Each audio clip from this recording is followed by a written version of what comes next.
You black folks never know your place, do you? Officer Bradley Hutchins says this while pressing his knee into Franklin Stevens' spine.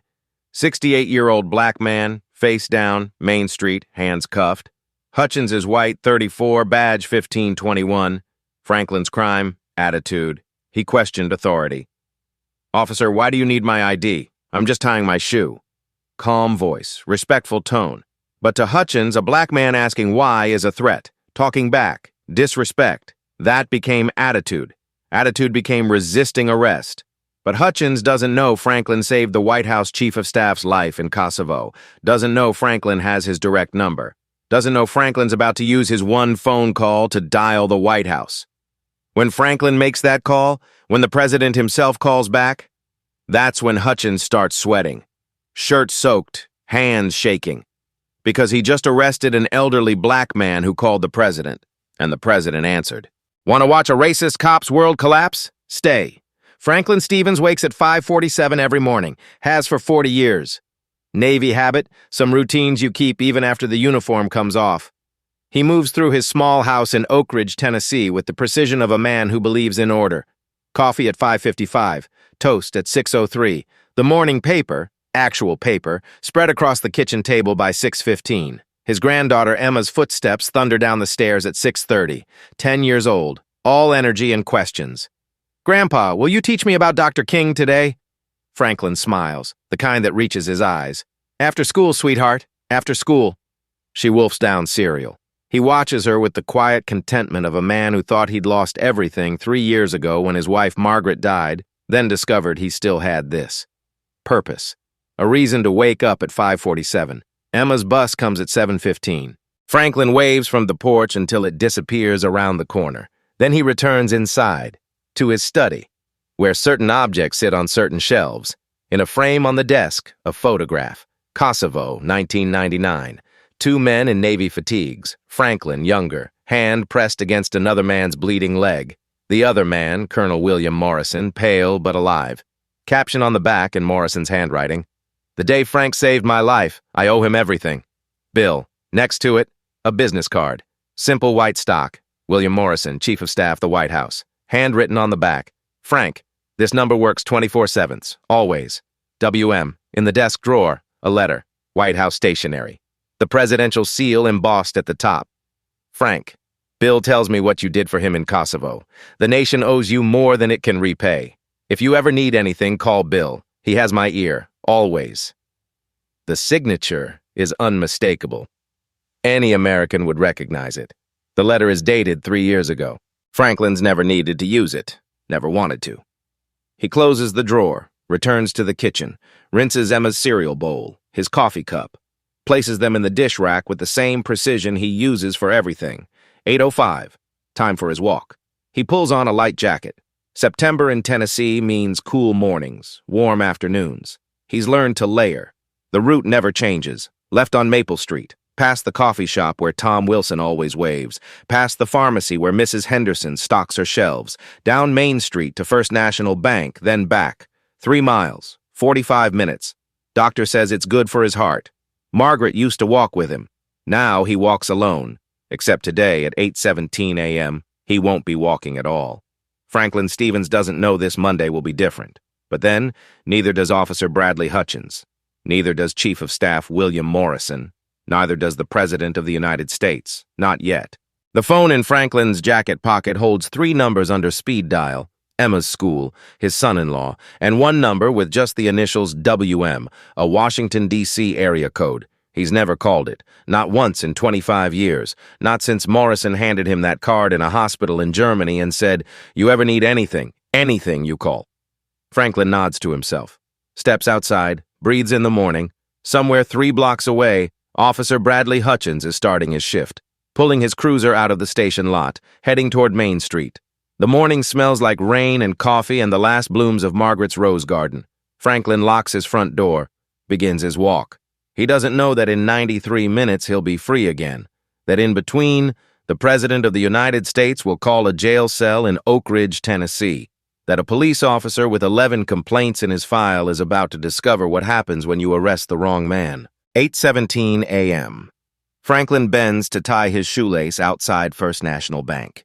The morning sun catches the bronze plaque by the entrance. The same plaque he's passed 1,000 times.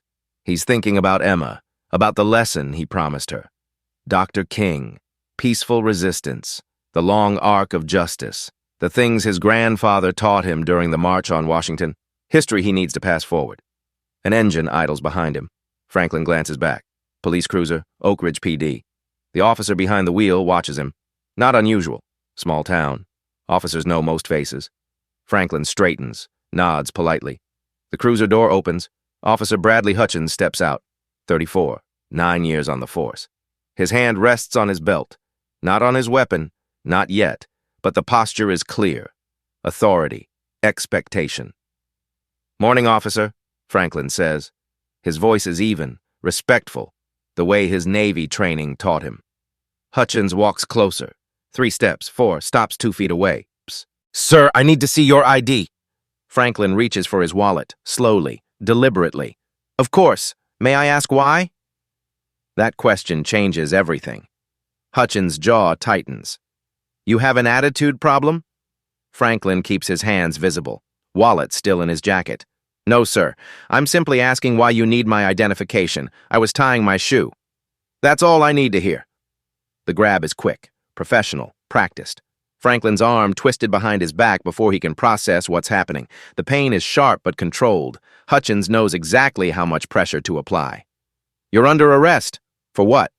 Silence. Just the sound of handcuffs, metal on metal. The click that means restraint. The click that means everything changes. Resisting arrest, disorderly conduct. Franklin's breathing stays controlled. Navy training, count to 4, hold, release, don't resist, don't escalate, stay calm. Document everything in your mind because later, it matters. "Officer, I haven't resisted. I haven't been disorderly. I was tying my—" "Save it." The pressure on his arm increases. Franklin feels himself being guided down. Pavement under his knees. The same pavement he's walked on for 40 years. Now it's rough against his slacks. Now it's where Hutchins wants him. A car door chimes. Someone runs out of the coffee shop. Tom Wilson's voice. "Hey, what's going on?" "Police business, step back." Another voice, female, shrill with alarm. "He wasn't doing anything. I saw the whole thing." Hutchins' radio crackles. He keys it. 10:15, 1 suspect in custody, Main and 4th. He doesn't mention the witnesses. Doesn't mention that Franklin was tying his shoe.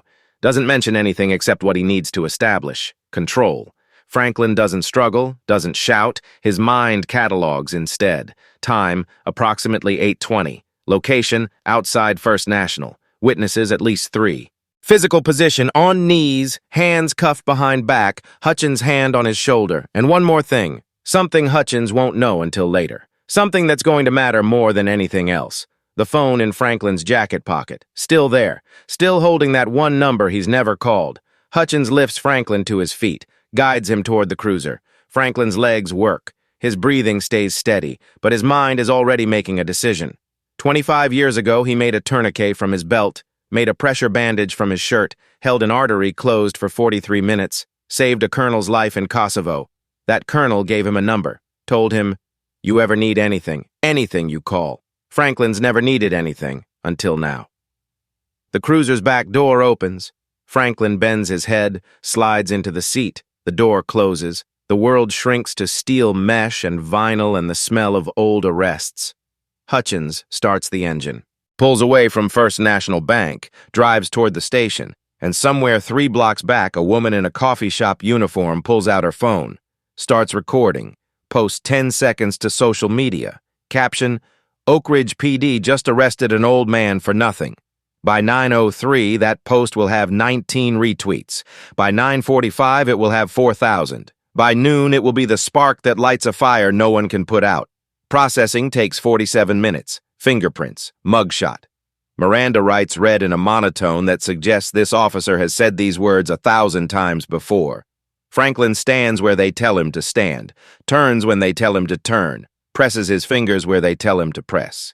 The ink is black and smells like chemicals and permanence. The desk sergeant types, keys clicking, screen glowing, creating a record that will follow Franklin Stevens for the rest of his life unless someone stops it. "Phone call?" Franklin asks. "After booking." My granddaughter, she's 10. School ends at 3:15. If I'm not there, after. Booking. Franklin nods, keeps his breathing steady, counts to 4, hold, release. Navy discipline doesn't fade just because you're 68 and standing in a police station being processed like a criminal. Officer Hutchins sits at a desk 20 feet away, writing. The pen moves fast across the official report form. Franklin watches him, watches the words take shape, knows without reading that every word will be a lie. An hour later, Franklin sees the report. Subject approached in aggressive manner, refused multiple lawful commands, made threatening gestures toward officer, resisted physical restraint. Franklin reads each line. His voice stays level as he reads aloud. I was tying my shoe. I asked why you needed my ID. Those are the only things that happened. That's your version. That's the truth. Hutchins shrugs, slides the report into a folder. Truth is what gets written down. Truth is what stays in the file. Franklin Stevens's truth is already becoming irrelevant. The holding cell is 8 by 10, concrete bench, steel toilet, smell of bleach and old fear. Franklin sits, places his hands on his knees, breathes. 8:52 a.m. Emma's in second period. Math, probably. She loves math. Won't know anything's wrong until 3:15 when Grandpa doesn't show up. That thought, that single thought of Emma waiting on the school steps, scanning the parking lot, not understanding, that's what makes Franklin reach into his jacket pocket. The business card is still there. William Morrison, Chief of Staff, the White House. The phone call is permitted at 8:50. One call. Make it count. Franklin doesn't call his son-in-law, doesn't call a lawyer, calls the number he's memorized for 25 years, the number he swore he'd never use unless absolutely necessary. Kosovo, 43 minutes, belt tourniquet, shirt pressure bandage, arterial blood slowing, medevac rotors in the distance, Morrison's eyes saying thank you and I owe you and I'll never forget. This is absolutely necessary.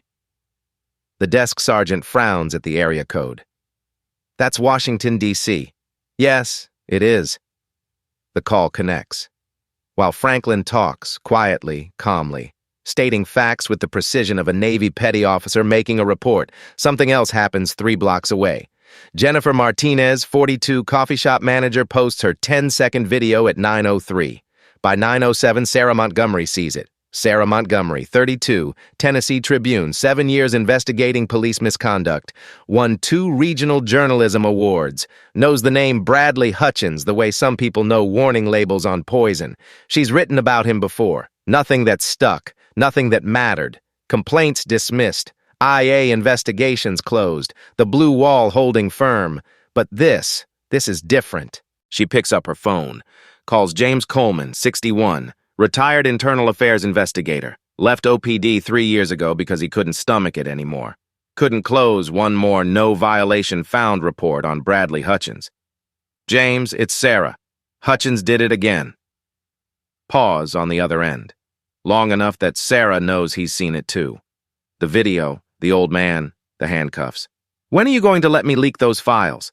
Today, James says. Today, I'm going to let you leak those files. At Oak Ridge Elementary, Emma Stevens sits in social studies class. Doesn't know her grandfather is in a holding cell. Doesn't know he just made a phone call that's going to change everything. Doesn't know that in 19 minutes, 2 black SUVs with government plates will pull up to the police station. Doesn't know that the President of the United States is about to personally call a jail cell in Tennessee. She just knows Grandpa promised to teach her about Dr. King after school. Peaceful resistance. The long arc of justice. She's going to learn a different lesson today. At 9:11, while Franklin sits in his cell and Sarah Montgomery starts pulling files and Jennifer Martinez's video hits 4,000 views, Officer Bradley Hutchins is called into Chief Daniel Brooks's office. He enters confident. Good arrest. Solid report. By the book. Old man got an attitude, got what attitudes get. Simple. He doesn't know his life is about to divide into before and after. Doesn't know that in his pocket, his phone is about to buzz with a text from his union rep. Don't say anything to anyone about the Stevens arrest. Lawyer up, now. Doesn't know that the body camera he swears malfunctioned, the one that conveniently stopped recording video at 8:19, kept recording audio. Every word, every breath, every moment of what he did to Franklin Stevens. The audio that will later be entered as Exhibit R6. The audio that will include his voice saying, "Old man thinks he's special. He doesn't know any of this yet, but in 9 minutes he's going to start sweating." The phone rings 3 times. A voice answers. Female, professional, the kind of efficiency that comes from working in the most powerful office on earth. Chief of Staff's office. Franklin's throat is dry. "This is Franklin Stevens. I need to speak with William Morrison. Tell him it's Kosovo." 4 seconds of silence. "Please hold, Mr. Stevens." 15 seconds. Franklin counts them. Then a click. "Frank?" The voice is older than Franklin remembers, but he knows it. Would know it anywhere. "Where the hell are you?" "Oak Ridge, Tennessee. Police station. Holding cell." Silence. Then, "What's the charge?" "Resisting arrest. Disorderly conduct. I was tying my shoe, Bill." Franklin hears keyboard typing. Fast. The sound of someone pulling up records while talking. "I'm looking at your record right now. 22 years Navy, honorable discharge, Purple Heart. You taught history at a state university." Morrison's voice drops. "You were arrested for tying your shoe?" "That's correct. Who arrested you?" "Officer Bradley Hutchins, badge 1521, more typing. Then Morrison's voice changes. Franklin recognizes that tone, combat tone, decision made. "Frank, don't say anything to anyone, not one word. Do you understand?" "I understand." "I'm making a call. Sit tight." The line goes dead. 8:55 a.m. Franklin sits, waits, knows what happens when Bill Morrison makes a call from that office. 8:55:30, Oval Office. Morrison enters the daily security briefing.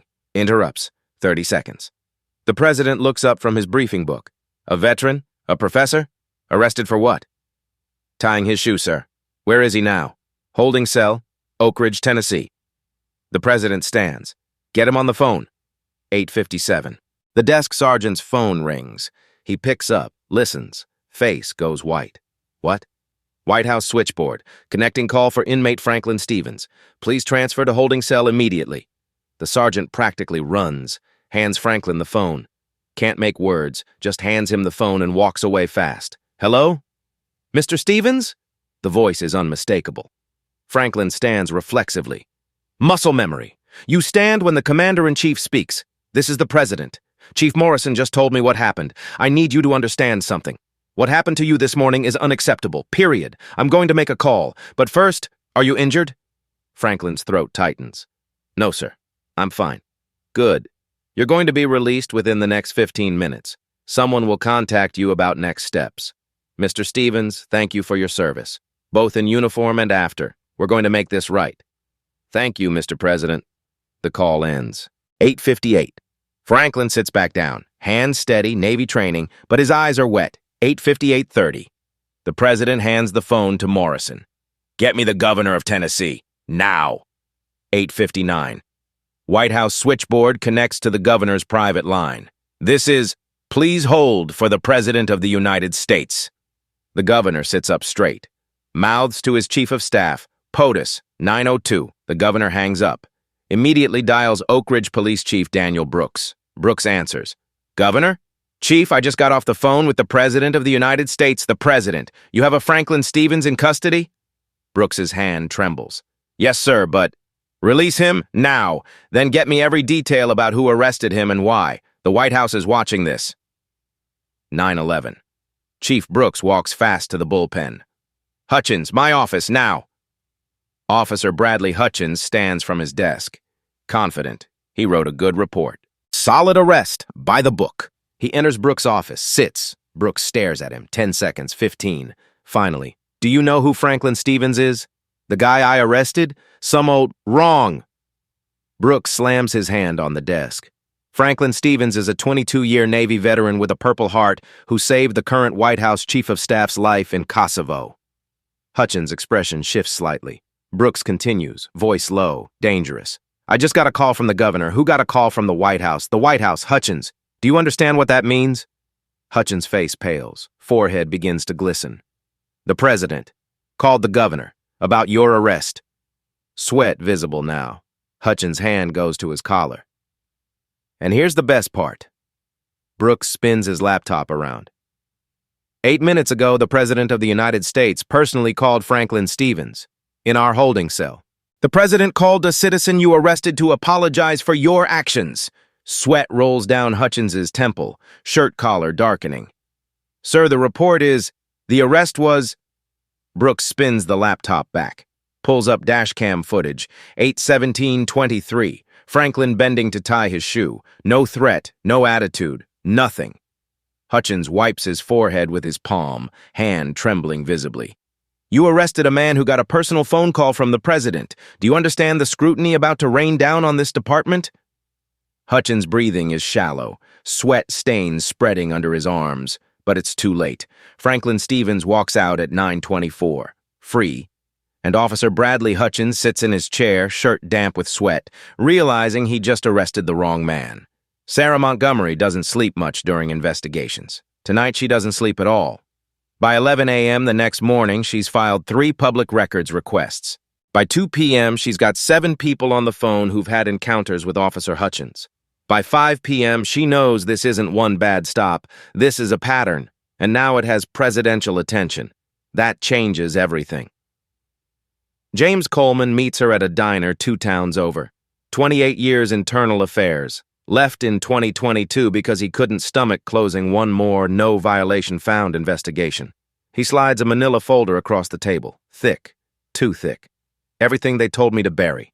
Sarah opens it. 11 complaint files, spanning 2016 to 2024. She reads the names, the dates, the alleged violations, the outcomes. Every single one. No violation found.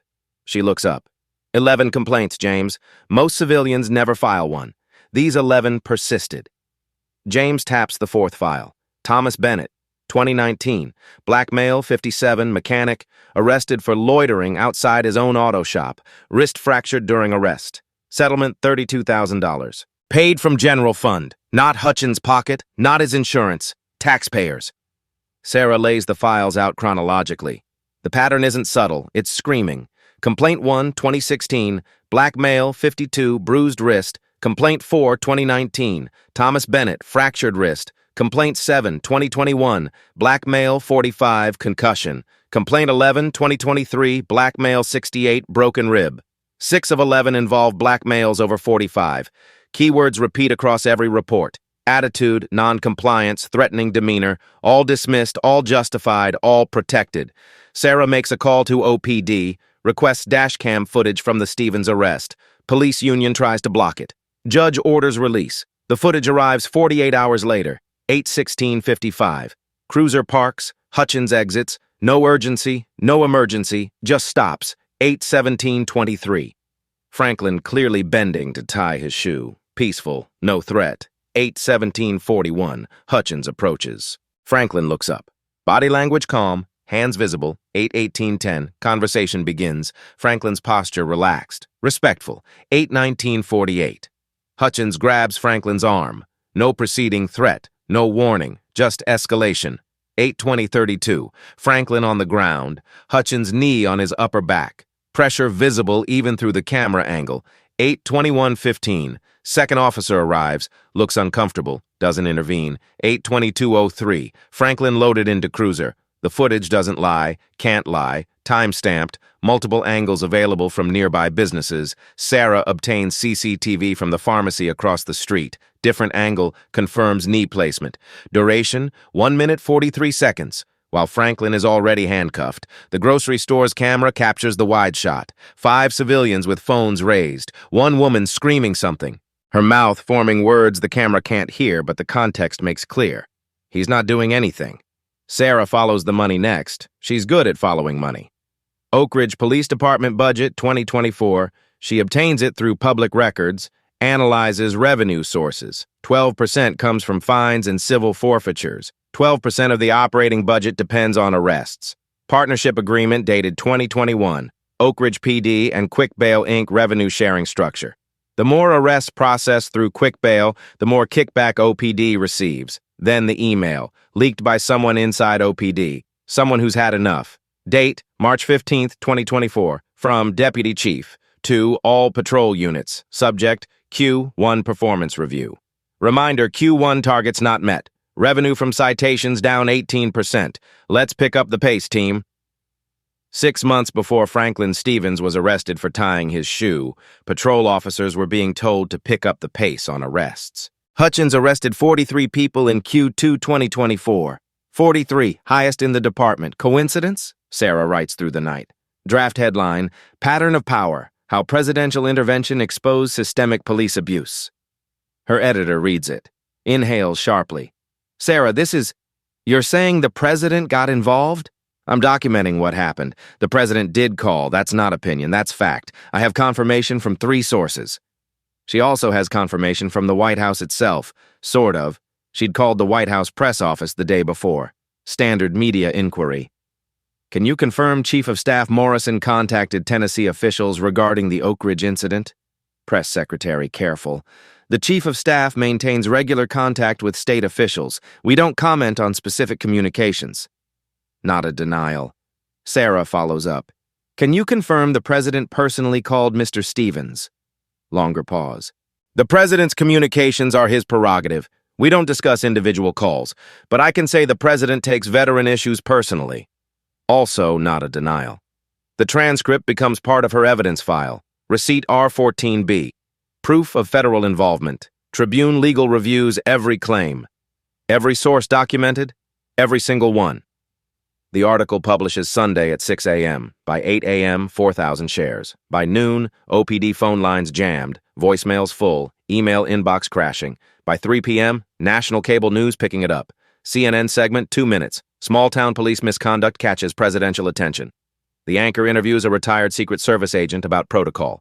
It's extremely rare for a president to personally call a citizen. That the president felt compelled to do so suggests he saw something deeply wrong. Fox News runs it differently. Presidential overreach? White House intervenes in local arrest. But even their coverage includes the dashcam footage, the 11 complaints, the pattern. MSNBC brings in a civil rights attorney. This isn't about presidential favoritism. This is about someone finally looking at evidence that should have triggered action years ago. By 6 p.m., Officer Bradley Hutchins' name is nationally known. So is his pattern. And somewhere in Washington, Chief of Staff William Morrison makes another call. Mr. President, you should see this coverage. The Tribune article. It's comprehensive. It's worse than we thought. Pause on the other end. How many complaints did you say? 11, sir. 6 involving black males over 45, all dismissed. Another pause. Longer. Bill, we may need to make another call. This time to DOJ. That evening, Franklin sits in his living room with Emma. She's doing homework. He's reading the Tribune article on his laptop. Sarah Montgomery's byline. Every detail accurate. Every source attributed. His phone rings. Morrison? Frank, the president wanted me to check on you. He's following the coverage. Wants you to know if you need anything at all, you have his attention. Franklin looks at Emma, bent over her math homework, 10 years old, trusting that adults will make the world make sense. Tell him I appreciate it, Bill. But I don't need anything special. I just need what every citizen deserves. Officers who remember their oath. Morrison laughs quietly. He said you'd say something like that. Franklin hangs up, returns to the article, but he doesn't see the section at the bottom, the one Sarah added last minute, the one that's going to matter most. 3 individuals have contacted this reporter since publication, each with similar experiences involving Officer Hutchins, each previously afraid to speak, not anymore. 3 names, 3 stories, 3 more receipts about to enter the record, and in his apartment, Officer Bradley Hutchins scrolls through the news coverage. Shirt still damp from this morning? Comments section brutal. His name attached to words like pattern and abuse and presidential attention. 11 complaints he thought were buried are now front-page news.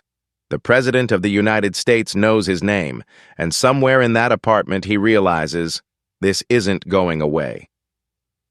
The Oak Ridge Police Union issues a statement within 6 hours. Officer Hutchins acted within protocol. These allegations are politically motivated. The rush to judgment threatens every officer who puts on the uniform. Then the pivot, the clever part. While we respect Mr. Stevens' service, the intervention of federal officials, including presidential involvement, in local law enforcement sets a dangerous precedent. Not every citizen has access to the White House.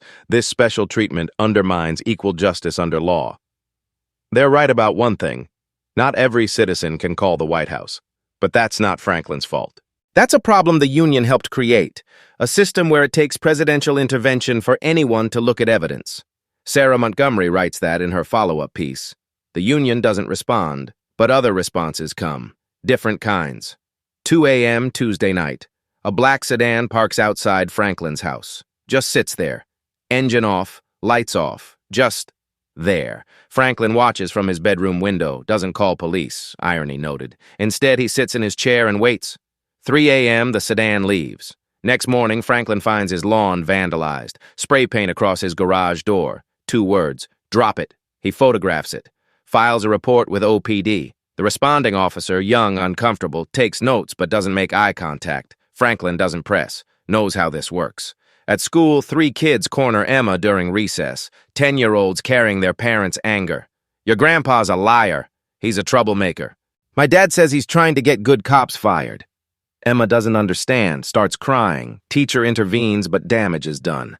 That night, Emma asks the question Franklin's been dreading. Grandpa, why do they hate you? He pulls her close. They don't hate me, sweetheart. They're afraid. Afraid of what? Afraid of what happens if I'm right. Sarah Montgomery gets her own message. Voicemail left at 11:43 p.m. Blocked number. Male voice not trying hard to disguise itself. Journalists who stick their nose where it doesn't belong tend to lose their credentials. Or worse. Think about your career, Miss Montgomery. She plays it for her editor. Forwards it to police. The irony isn't lost. Next day, anonymous complaint to the State Journalism Board. Ethics violation alleged. Conflict of interest, biased reporting, agenda-driven journalism. The board dismisses it immediately. But Sarah gets the message. Someone's making calls. Someone's applying pressure. A colleague from another paper calls. They're asking about you, trying to get dirt. Be careful. James Coleman loses 3 consulting contracts. All on the same day. All from clients he's had for years. His wife is worried. Maybe you shouldn't have said anything.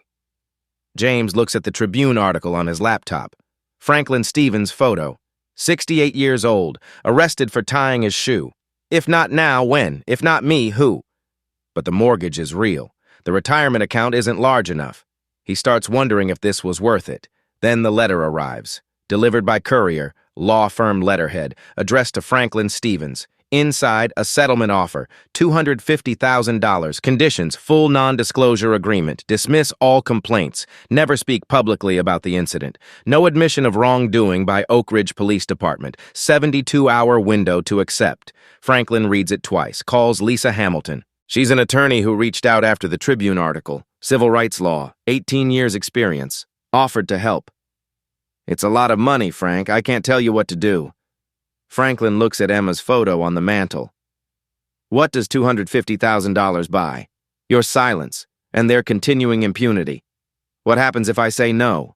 Discovery, depositions, trial, could take 2 years, could break you, but, and this is important, you have something most victims don't. National attention, presidential attention, that changes the calculus. Franklin sits in the garden that night. Margaret's rose garden, 23 bushes. He's kept everyone alive for 3 years. The settlement letter sits on the table. Corner flapping in the wind. $250,000. Emma's college fund. Secure retirement. Peace. But what kind of peace? The kind you buy by pretending? The kind that lets Hutchins do this to someone else's grandfather? He picks up his phone. Looks at the business card photo he keeps in his wallet. William Morrison. The White House. 3 years ago, the president wrote him a note. If you ever need anything, call. Franklin called. The president answered. Personally, in a jail cell. Now Franklin has to decide. Does he honor that by taking the money, or by finishing what the president's call started? Margaret's voice in his memory, clear as if she's sitting beside him. Frankie, some things are worth fighting for, even when, especially when, it costs you. He knows what she'd say, knows what he has to do. But knowing and doing are different things, especially when your granddaughter is getting bullied at school, when your house is getting vandalized, when the cost becomes real instead of abstract. Franklin sits with the roses until the sun sets, until Emma calls him for dinner, until he has to decide who he is, a man who takes the money or a man who calls the president. He's already made 1 call to the White House. Changed his life, changed everything. Now he has to decide if he makes another. Or if he lets silence buy what $250,000 can't actually purchase. Peace of mind. Friday evening. Franklin sits alone in the rose garden. Emma's at a friend's house. First time since the arrest. He insisted. She needs normal. The roses are blooming. Late September blooms. Surprising. Defiant. Margaret always said roses know when to be stubborn. Margaret.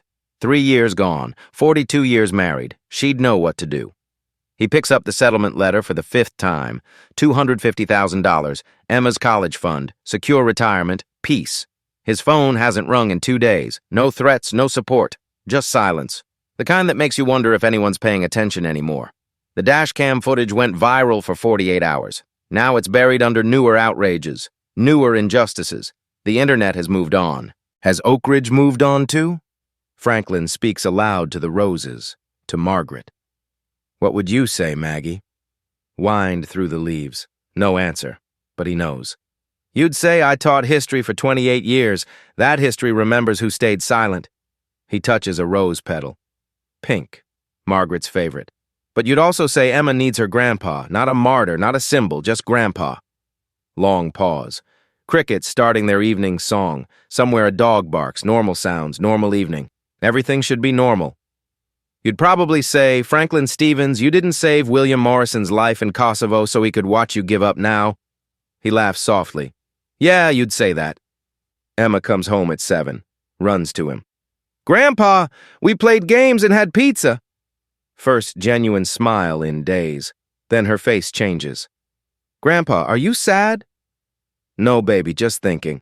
About the police? Yes. My friend's mom said you're very brave. Franklin pulls her close. Oh, what do you think? I think you're grandpa. That's better than brave. Because brave people can stop being brave, but you can't stop being grandpa. His eyes water. No, sweetheart, I can't. That night, Franklin can't sleep. He looks at the objects on his dresser. Navy medals in their case, teaching awards, photos, the Kosovo photo, him and William Morrison, 1999, both so young. Morrison bleeding, Franklin's hand on the wound. Caption, the day Frank saved my life. I owe him everything. Bill, wedding photo, him and Margaret, 1982. So much life ahead, so much they didn't know was coming. Emma's first day of school photo, gap-toothed smile, backpack bigger than her body, trust in her eyes that adults would keep her safe. Which future does he choose?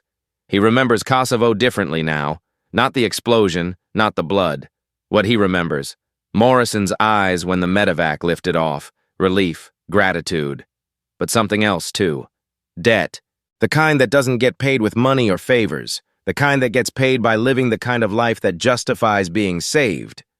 That's what Morrison saw when he gave Franklin his card. Not a future favor. A brother who'd earned the right to ask. Franklin remembers another moment, too. Summer 1962. 6 years old. Watching TV with his grandfather. March on Washington. Dr. King's voice filling the living room. Boy, you see that? That's what courage looks like. Were they scared, Grandpa? Terrified. That's why it's courage. Anybody can be brave when they're not afraid. Real courage is being terrified and doing it anyway. Franklin walks to his desk, picks up the settlement letter, finds Lisa Hamilton's card, dials. Lisa? Franklin Stevens. I have my answer. Take your time, Frank. He looks at the Kosovo photo, looks at Margaret's photo, looks at Emma sleeping down the hall. No, the president didn't call me so I could take hush money. Bill Morrison didn't give me his number so I could make this go away. They did it because they believe in what I'm doing. Pause on the other end. Then Lisa's voice. Steady, strong. Then let's fight. Let's fight. Franklin hangs up, walks to Emma's room, watches her sleep. She doesn't know yet what he's decided, doesn't know that her grandfather just chose the hard path, the right path, the path that means this isn't over, it's just beginning. Monday morning, Franklin rejects the settlement. By Monday afternoon, the city knows. By Monday evening, something begins that nobody expected. A community decides it's had enough. The petition goes live Tuesday morning, change.org, Justice for Franklin Stevens. Simple, direct. By Tuesday evening, 5,000 signatures. By Wednesday night, 18,340. The comments section becomes a confessional. This happened to my brother, same officer, 2020. We were too scared to fight. My son was stopped 5 times in 2 years. He's 17. He's scared to drive now. I was arrested for loitering in my own neighborhood. I'm a postal worker. I was delivering mail. 3 names appear in Sarah Montgomery's inbox. 3 men, different years, same officer, same pattern. Thomas Bennett, 57, black, mechanic, arrested 2019 for loitering outside his own auto shop, wrist fractured during arrest, settlement $32,000, NDA included. He emails Sarah. I signed that paper because I was scared. I had a business to protect. But watching Franklin fight, watching the president take his call seriously, I'm not scared anymore. Raymond Ellis, 64, black, postal worker, arrested 2021 for suspicious behavior, delivering mail in his own neighborhood, concussion from a fall. Witnesses say pushed. I thought it was just me, that I did something wrong. Seeing Franklin's case, seeing all those complaints, I realize it wasn't me. It was never me. George Patterson, 68, black, veteran like Franklin, arrested 2023 for resisting. He'd asked for a badge number, broken rib, permanent nerve pain in his left arm. I'm 71 now, got nothing to lose but my conscience. Franklin served his country, so did I. We don't deserve this. Nobody does. Medical records attached to each email, evidence, receipts. Lisa Hamilton calls Franklin. Mr. Stevens, I'd like to represent you. Pro bono. Not just for you. For everyone Hutchins is hurt. Why pro bono? Because this is the case. The one I became a lawyer for. Plus, and I don't mean this lightly, when the President of the United States takes time to call a citizen in jail, that sends a message. It says, this matters. I want to be part of making sure that message gets heard. September 28th, 6 p.m., City Hall steps. Rally organized by local NAACP chapter, Faith Coalition, and Veterans for Justice. Expected attendance, 30 to 40 people. Actual attendance, 153. Signs everywhere. Badge does not equal immunity. We see you, Franklin. Veterans deserve better. Presidential attention, local action. Multiracial crowd, not just black community. Everyone who's ever felt powerless against a system that doesn't listen. 3 veterans in dress uniform stand behind Franklin. Silent, solid, brothers. Emma holds Franklin's hand. First public appearance. She's scared, but she's there. Franklin speaks. 90 seconds. I didn't ask to be here, but I'm grateful I am, because I'm not alone and neither are you. 3 weeks ago, I was arrested for tying my shoe. I made a phone call to a friend I saved in Kosovo 25 years ago. That friend happened to work at the White House. The president happened to care enough to call me back. Some say that's special treatment. I say that's what should be normal. Every citizen deserves someone who'll listen. Every victim deserves someone who'll look at evidence. I won't be quiet. Not today, not tomorrow. Not until accountability is the rule, not the exception. Standing ovation. No one leaves when rain starts. No one leaves when it gets cold. They stand with Franklin. All 153 of them. And somewhere in that crowd, Sarah Montgomery takes notes. Counts faces, documents the moment when a community decides silence isn't an option anymore. October 3rd, the letter arrives by courier, state seal, official. The grand jury of Tennessee hereby convenes to investigate potential civil rights violations involving Officer Bradley Hutchins, Oak Ridge Police Department. Lisa reads it aloud to Franklin. Pauses. Frank, this is criminal. They're going after criminal charges.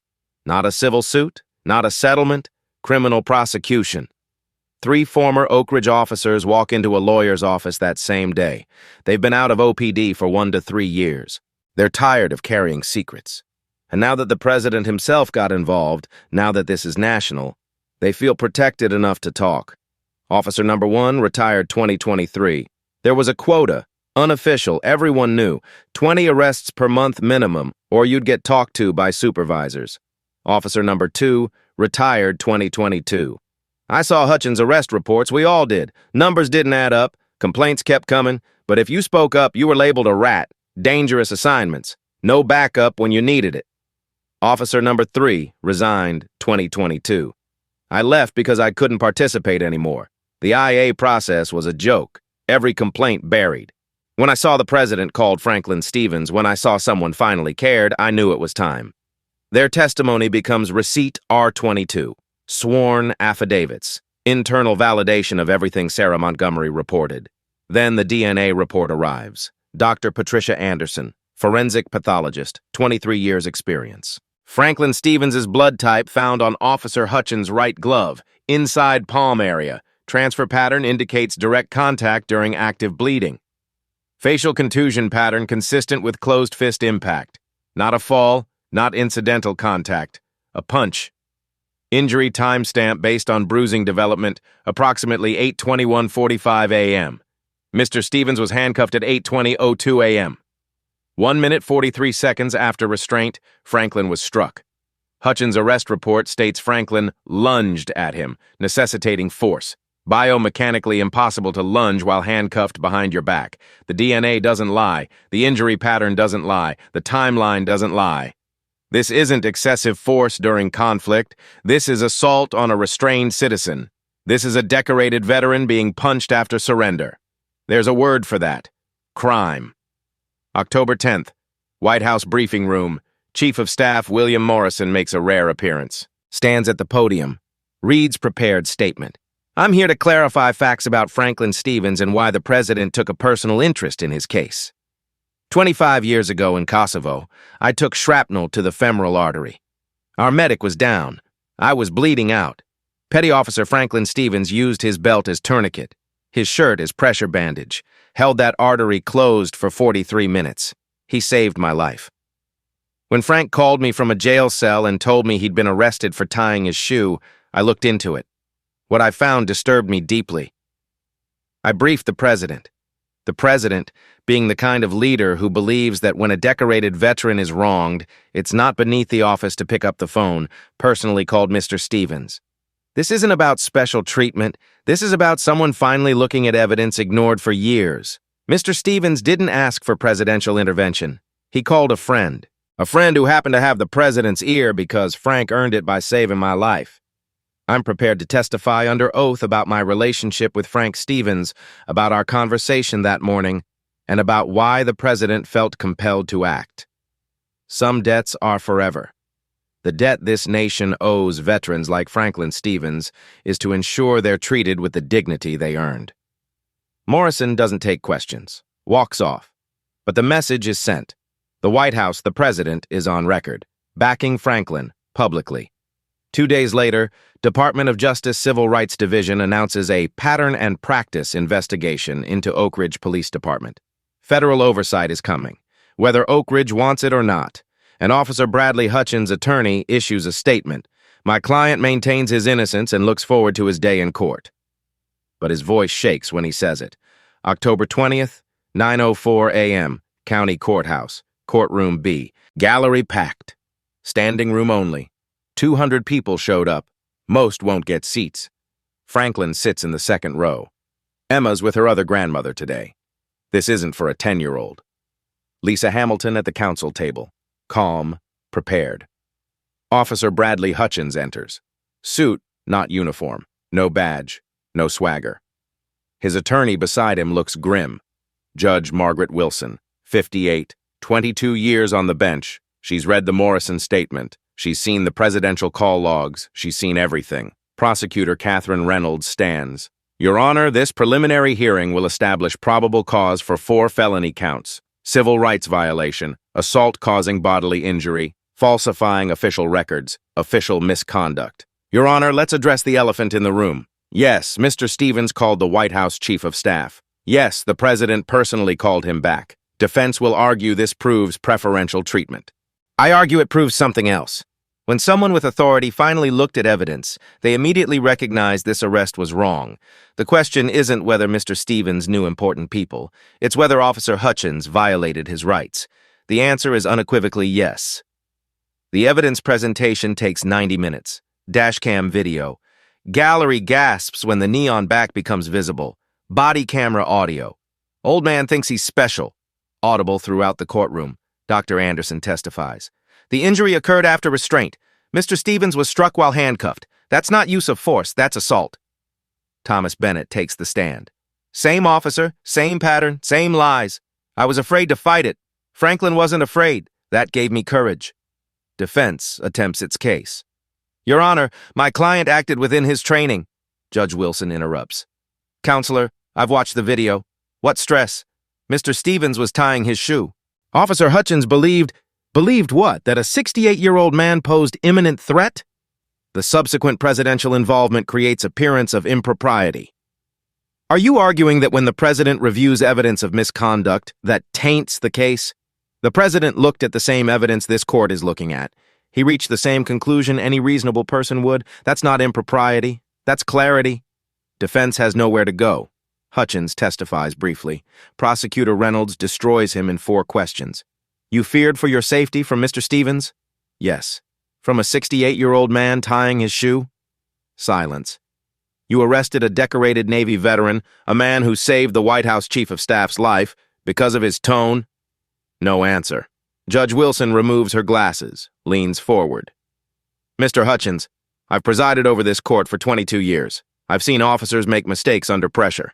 What I see in this record is not a mistake. It's a pattern. I've reviewed 11 prior complaints. I've watched dashcam footage showing no justification. I've heard body camera audio revealing your mindset. I've seen DNA evidence proving you struck a handcuffed citizen. The evidence establishes probable cause on all 4 counts. Bail is revoked. You will be remanded to county custody pending trial. Your badge is suspended indefinitely. GPS monitoring will continue. She turns to Franklin. Mr. Stevens, you're free to go. The court apologizes, inadequate as that is, for what you've endured. But I hope this demonstrates that when evidence is examined without prejudice, justice is still possible. Gavel falls, gallery erupts. Hutchins is let out in handcuffs, the same handcuffs he used on Franklin. Role reversal complete. Outside, 200 people stand in cold rain. Franklin makes a brief statement. Today, the system worked. Not perfectly, not quickly, but it worked. This isn't about revenge. It's about responsibility. For everyone watching, your voice matters, your story matters. Don't be silent. March 2025, 6 months later. All charges against Franklin Stevens dismissed with prejudice, record expunged, as if September 16th never happened legally. But it did happen, and it mattered.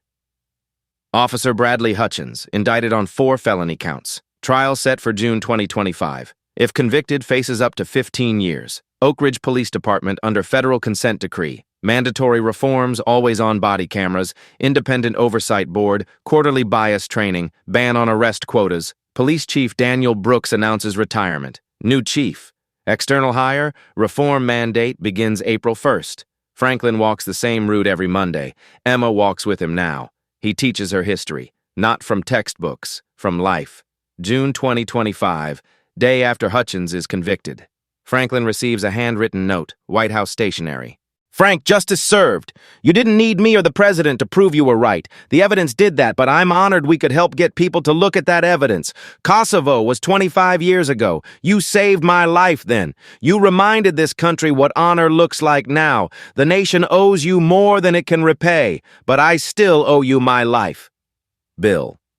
Franklin frames it, hangs it next to the Kosovo photo. Then he goes outside to water the roses. September 16th, 2024, started like any other Monday. An elderly black man walked past a coffee shop, a pharmacy, a bank.